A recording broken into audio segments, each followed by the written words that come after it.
Hello and welcome. आप देख रहे हैं टीवी9 डिजिटल और मैं हूं गुंजन मित्तल। हम एक बार फिर हाजिर हैं आपका हेल्थ शो लेकर, जिसमें हम आपकी सेहत से जुड़े विषय पर बात करते हैं और अपने हेल्थ एक्सपर्ट से जानते हैं आपकी सेहत से जुड़े हर सवाल का जवाब। आज हम बात करेंगे किडनी हेल्थ पर, और इस पर बात करने के लिए हमारे साथ हैं कोकिला बहन धीरूभाई अंबानी हॉस्पिटल के senior nephrologist and head of the department doctor Sharad Seth. Doctor, आपका बहुत बहुत स्वागत है हमारे शो में। Thank you very much Gunjan. लेकिन इससे पहले हम इस चर्चा को आगे बढ़ाएं, हम आपको बताना चाहते हैं टीवी9 डिजिटल के न्यू इनिशिएटिव टीवी9 वैन के बारे में। आखिर क्या है इनिशिएटिव, आइए देखते हैं इस वीडियो में। Today, doctors are busier than ever providing care and advice to patients. And the reality is that an average patient now spends much more time in the waiting room than in the doctor's chamber. With such a captive audience, it's time to put their wait time to good use. Introducing TV9 Waiting Area Network that provides premium patient engagement experience through engaging and informative videos. These videos are created keeping in mind an Indian patient seeking medical attention. TV9 Waiting Area Network provides a perfect platform for educating the patients on everything a doctor's practice has to offer while elevating the doctor's brand at the same time. As a doctor, all you need is to have Wi-Fi at your clinic and we'll take care of the rest. We provide you with a TV, a media player, your clinic profile, and a playlist customized as per your practice. Combine all this with the regular news updates from TV9 and you have an awesome branding and marketing tool for your clinic. Write to us at van@tv9.com and we'll get in touch with you to set up our solution at your premises. Doctor, सबसे पहला सवाल मैं आपसे यही जानना चाहती हूँ कि 40 साल की उम्र के बाद किडनी में किस तरह के बदलाव देखने को मिलते हैं और इससे किडनी की सेहत को कितना नुकसान पहुँचता है? हम सब हर साल 1% किडनी फंक्शन लॉस करते हैं। तो जाहिर है 40 साल की उम्र के बाद जितने एज बढ़ते जाएगी इतने किडनी फंक्शन परसेंटेज कम होते जाएगा। जैसे ऑन एन एवरेज 70 इयर्स की जब एज होती है तो किडनी फंक्शन 70% रहता है, 30% उसका लॉस हो जाता है। ये उम्र की वजह से होता है। ओके डॉक्टर, किस तरह के सिम्टम्स नोटिस होते हैं अगर आपकी किडनी इफेक्टेड है? हम कैसे सिम्टम्स अपनी बॉडी में देखेंगे? एक चीज जो बहुत इंपॉर्टेंट मुझे यहाँ कहना है कि सिम्टम्स को आने में बहुत देर लगती है। किडनी के प्रॉब्लम आमतौर से साइलेंट रहते हैं, पता नहीं लगता है, और इसी वजह से किडनी प्रॉब्लम बहुत बढ़ जाने के बाद मरीज हमारे पास आते हैं इलाज के लिए। तब तक काफी लेट हो जाते हैं क्योंकि सिम्टम्स बहुत लेट मिलते हैं। तो जब किडनी फंक्शन 60% तक लॉस हो जाती है उसके बाद सिम्टम्स आना शुरू होते हैं, और वो सिम्टम्स में है कि खाना अच्छा नहीं लगना, भूख, उल्टी होना, कमजोरी महसूस होना, और पाँव में सूजन होना, मुंह पे सूजन होना, और ब्लड प्रेशर बढ़ जाना। ये सब सिम्टम्स होते हैं। यूरिन में भी कुछ चेंजेस, कलर चेंजेस होते हैं, ऐसा भी कुछ होता है? यूरिन में फ्रोथ आता है। अक्सर मरीज कहते हैं कि यूरिन करने के बाद यूरिन में फ्रोथ आता है, और वो जहाँ क्यों आता है तो हम उनको समझाते हैं वो प्रोटीन लॉस होता है ना, उसकी वजह से जहाँ। डॉक्टर, किडनी को नुकसान पहुंचाने वाली मेजर वजह क्या है? आमतौर से आज की दौर में डायबिटीज और ब्लड प्रेशर, ऑलमोस्ट 75% ऑफ हमारे किडनी की जो प्रॉब्लम्स है वो शुगर और ब्लड प्रेशर की वजह से है। और बाकी रहा किडनी में बार बार इन्फेक्शन होना, स्टोन होना, और एक जात का इम्यूनिटी का बीमारी होना जिससे किडनी को डैमेज होता है। और अबाउट 5% लोग हेरिडिटी रहते हैं, फैमिली से किडनी प्रॉब्लम जुड़ा हुआ रहता है। और गलत बात यह है कि जो चीज़ नामंजूर है कि 5 से 10% केसेस में हम खुद किडनी की बीमारी पैदा करते हैं। ओवर द काउंटर जाके पेन किलर्स खाते हैं, आयुर्वेदिक मेडिसिन भस्म खाते हैं, हेवी मेटल्स लेते हैं, हेवी एंटीबायोटिक लेते हैं किसी डॉक्टर की एडवाइस के बिना। और आज ये गूगल की इरा में ये बहुत कॉमन हो गया है, जो डॉक्टर गूगल एडवाइस करता है वो लोग करते हैं। तो इस डॉक्टर की सलाह लेना बहुत जरूरी है और अपने आप से मेडिकेशन करना नहीं चाहिए। डॉक्टर, जैसा कि आपने हाइपरटेंशन या डायबिटीज़ की बात करी, अमूमन हमने देखा है कि जिनको ये बीमारी होती है उनको किडनी की प्रॉब्लम होती है आफ्टर सम टाइम। तो कितना प्रभावित करती है खासकर ये दोनों बीमारी किडनी को? मैंने जैसे बताया 75% केसेस में ये बीमारी की वजह से किडनी डैमेज होता है। और हम खास इसको स्ट्रेस करते हैं कि जिनको शुगर या ब्लड प्रेशर है उनको शुरू से इलाज अच्छे डॉक्टर के पास जाके वो इलाज करना जरूरी है। तो उसकी वजह से जो किडनी को डैमेज होता है वो या तो रुक जा सकता है या स्लो डाउन हो सकता है। माने अगर आपने सही ढंग से इलाज नहीं किया तो समझो 15-20 साल में आपकी किडनी फेल हो सकती है। और सही इलाज और कंट्रोल करने से वो उसी चीज को हम 35-40 साल तक खींच सकते हैं। ओके डॉक्टर, ये बताइए मुझे कि आपने दवाई की बात करी, कई बार हम सेल्फ मेडिकेशन करते हैं और ये बहुत नुकसानदायक होता भी है। तो वो कौन कौन सी दवाइयाँ हैं जो डायरेक्ट किडनी की हेल्थ पर असर डालती हैं? मोस्ट इम्पोर्टेंट तो ये पेन किलर्स है। और आमतौर से हम सब इतने बिजी रहते हैं हमारे रोजिंदा काम में और किसी को काम छोड़ने का अच्छा नहीं लगता है। तो बॉडी में दर्द हुआ और सर दर्द हुआ तो पेन किलर से रिलीफ मिलता है, वो लेके काम आगे चलते हैं, बढ़ता जाता है।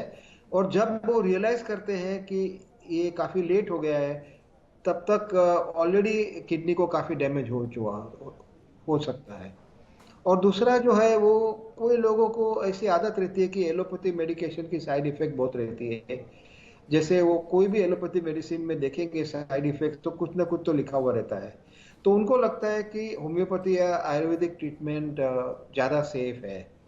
तो होम्योपैथी तो इतना बुरा नहीं है, लेकिन आयुर्वेदिक ट्रीटमेंट के अंदर जो हेवी मेटल्स रहते हैं, भस्म रहते हैं, उसका कोई अंदाजा नहीं है और वो सब किडनी को आगे जाके डैमेज करता है। डॉक्टर, हमें किडनी डायलिसिस की ज़रूरत कब पड़ती है? कौन सी कंडीशन होती है, कौन सी कंडीशन पे हमें डायलिसिस करवाने की ज़रूरत पड़ती है?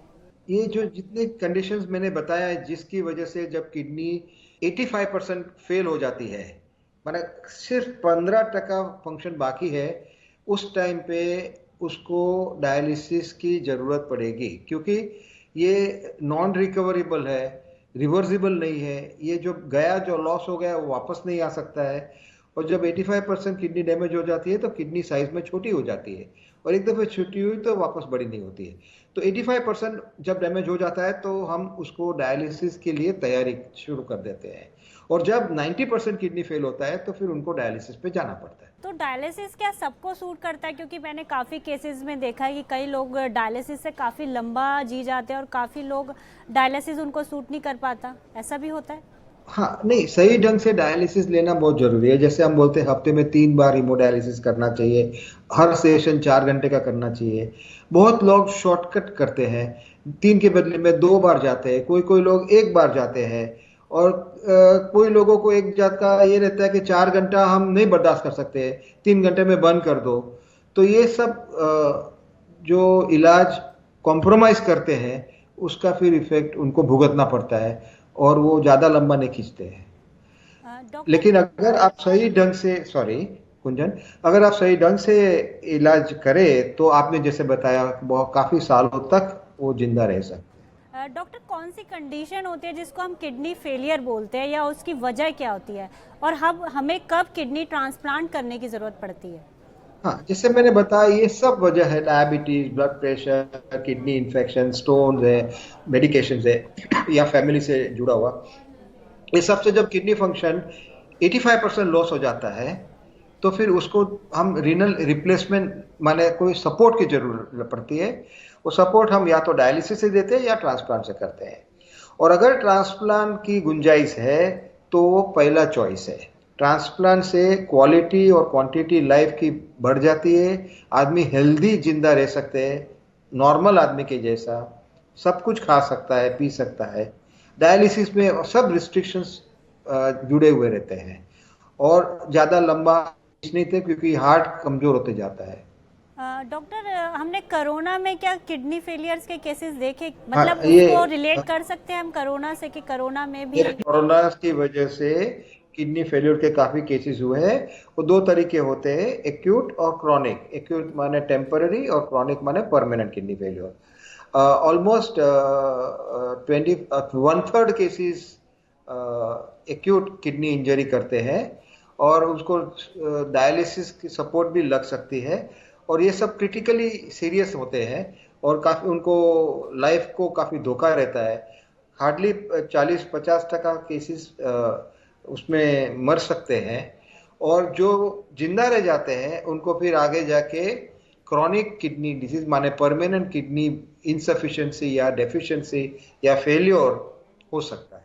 डॉक्टर अगर कोई किडनी की समस्या से जूझ रहा है तो एक तो हमें उस पता कैसे लगेगा, जैसे किडनी फंक्शन टेस्ट होते हैं तो अमूमन यही कहा जाता है कि हर साल हमें हेल्थ टेस्ट जरूर कराने चाहिए अपने, उनसे हमारी कंडीशन पता चलती है कि हमारी किडनी कितनी हेल्दी है, लिवर कितना हेल्दी है। उसके बाद अगर हमें पता चलता है कि हम इस समस्या से जूझ रहे हैं तो हमारे को ट्रीटमेंट में कितना टाइम लग जाता है और रिकवरी में कितना समय लग जाता है?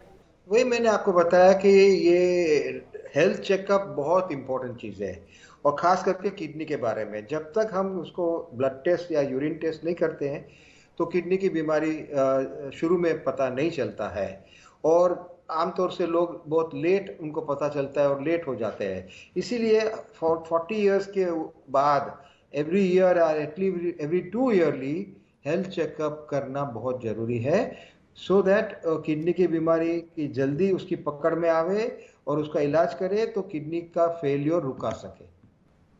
डॉक्टर मैं ये जानना चाहूँगी लास्ट सवाल आपसे कि किडनी को हमें स्वस्थ रखने के लिए कौन सी बैड हैबिट्स छोड़ने की ज़रूरत है आज से ही? मैंने एक चीज़ तो बताया कि पानी रेगुलर ढंग से पीते रहना है। कोई लोग पानी बहुत कम पीते हैं, वो अच्छा नहीं है। और दूसरा, सेल्फ मेडिकेशन नहीं करना चाहिए, और टोबैको किडनी के लिए पॉइजन है, तो टोबैको अवॉइड करना है, सेल्फ मेडिकेशन अवॉइड करना है, और रेगुलर चेकअप करके सही डॉक्टर के पास टाइम से जाने से किडनी की बीमारी को रुका सकते हैं या बचा सकते हैं, या आगे ज़्यादा फैलने से भी रुका सकते हैं। डॉक्टर अल्कोहल भी क्या डायरेक्ट इफेक्ट करता है किडनी पर, क्योंकि जितना जो ज़्यादा अल्कोहल कंज्यूम करता है उससे ज़्यादा किडनी डैमेज होने के नुकसान है? जैसे टोबैको एक पॉइजन है किडनी के लिए, अल्कोहल लिवर के लिए पॉइजन है। तो आमतौर से अल्कोहल का ज़्यादा इफेक्ट किडनी पे नहीं होता है, लेकिन अगर ज़रूरत से ज़्यादा ले तो फिर सब ऑर्गन डैमेज होंगे। डॉक्टर आपका बहुत बहुत शुक्रिया, अपना कीमती समय हमें दिया और ये सारी जो जानकारी हमारे साथ शेयर की। Thank you so much doctor. Gunjan, thank you very much, thanks to TV digital.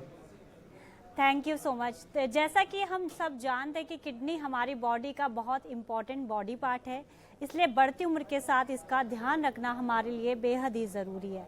आप हर साल अपना रेगुलर चेकअप कराइए, हेल्थ चेकअप कराइए। अगर कोई भी परेशानी है तो प्लीज़ डॉक्टर से कंसल्ट ज़रूर करिए। स्वस्थ रहिए, अपना और अपनों का ख्याल रखिए, और चलते चलते आज के लिए बस इतना ही। देश और दुनिया की तमाम खबरों के लिए देखते रहिए TV9 डिजिटल।